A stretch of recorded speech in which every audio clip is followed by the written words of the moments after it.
नमस्कार, स्वागत है आप सभी का लीगल लॉ में। मैं आरिफ राज। चलिए आज की खबर की कुछ महत्वपूर्ण शुरुआत करते हैं। नीट यूजी परीक्षा को लेकर इस समय जबरदस्त विवाद चल रहा है। छात्र सड़कों पर प्रदर्शन कर रहे हैं, पेपर लीक के गंभीर आरोप लग रहे हैं। इस बीच केंद्र सरकार ने बड़ा फैसला लेते हुए इस मामले की जांच सीबीआई को सौंप दी। सुप्रीम कोर्ट में भी जब इस मामले की सुनवाई हो रही थी तब सीबीआई जांच की मांग की गई थी। अब इसी कड़ी में केंद्र सरकार ने ये बड़ा फैसला लिया है।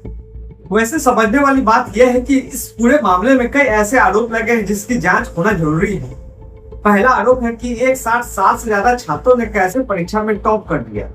जिस परीक्षा में मुश्किल से छात्रों को नंबर आते हैं वही इतनी बड़ी संख्या में टॉपर कैसे निकल गया। इसके अलावा जिस तरह के कुछ छात्रों से ग्रेस नंबर दिए हैं, जिस तरीके से उनके अंक बढ़ा दिए गए हैं, उससे भी छात्रों के मन में संशय के बीज डाल दिया गया है।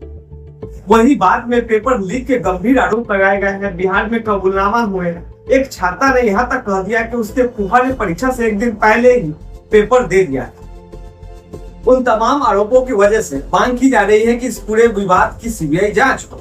अब जांच एजेंसी के पास ये केस जा चुका है। अब सीबीआई की कौन सी सीट इस पूरे मामले की जांच करेगी अभी साफ नहीं है, लेकिन इतना जरूर है कि एक समय सीमा के अंदर जांच को निपटाना होगा जिससे छात्रों के आगे की राह आसान हो सके। पेपर लीक मामले में सबसे पहली गाज एनटीए के महानिर्देशक सुबोध कुमार पर गिरी है। सुबोध कुमार की जगह प्रदीप करोला को महानिर्देशक का अतिरिक्त प्रभार दिया गया है। Pradeep India Trade Promotion Organisation के अध्यक्ष भी है। इस तमाम मामले में केंद्रीय शिक्षा मंत्री धर्मेंद्र प्रधान ने कहा, जो कुछ हुआ उसकी जिम्मेदारी मैं ले रहा हूँ। अब हम उन लोगों को नहीं छोड़ेंगे जो पेपर लीक के लिए जिम्मेदार है। एक बार जब बिहार पुलिस की जांच पूरी हो जाएगी तो और अधिक स्पष्टता होगी। उन्होंने कहा है एनटीए को या इस संगठन से जुड़े कोई भी व्यक्ति इस मामले में दोषी होगा तो उसके खिलाफ सख्त से सख्त कार्रवाई की जाएगी। यूजीसी नेट की हुई रद्द परीक्षा में उन्होंने बताया इसकी उसी दिन दोपहर तक सूचना मिली कि यूजीसी नेट का प्रश्न पत्र डार्क नेट पर उपलब्ध है। हमने मूल प्रश्न पत्र से सत्यापन किया और परीक्षा को तुरंत रद्द करने का निर्णय लिया। चलिए अब हम जानते हैं नेट और नीट के बीच के अंतर। नेट NET और नीट NEET दोनों परीक्षा एक दूसरे से बिल्कुल अलग है। नेट परीक्षा विभिन्न भारतीय विश्वविद्यालय और कॉलेज में सहायक प्रोफेसर और जेआरएफ के चयन के लिए आयोजित की जाती है। वही दूसरी ओर नीट NEET एक प्रवेश परीक्षा है जो मेडिकल कोर्स में एडमिशन के लिए आयोजित की जाती है। यूजीसी नेट परीक्षा वर्ष में 2 बार आयोजित की जाती है, जबकि नीट NEET परीक्षा साल में 1 बार आयोजित की जाती है।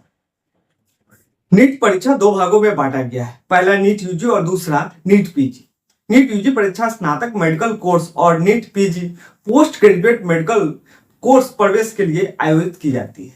नेट परीक्षा के आवेदन के लिए उम्मीदवारों के पास पीजी डिग्री होना आवश्यक है, जबकि वही नीट के आवेदन के लिए उम्मीदवारों के पास 12वीं का फिजिक्स, केमिस्ट्री, बायोलॉजी के पास होना आवश्यक है। नेट परीक्षा पास करने के लिए टॉप 6% छात्रों को जेआरएफ मिलता है। ये परीक्षा पीएचडी में प्रवेश के लिए निर्धारित की जाती है। हमारा खबर यही समाप्त होगा। तब तक के लिए बहुत बहुत धन्यवाद।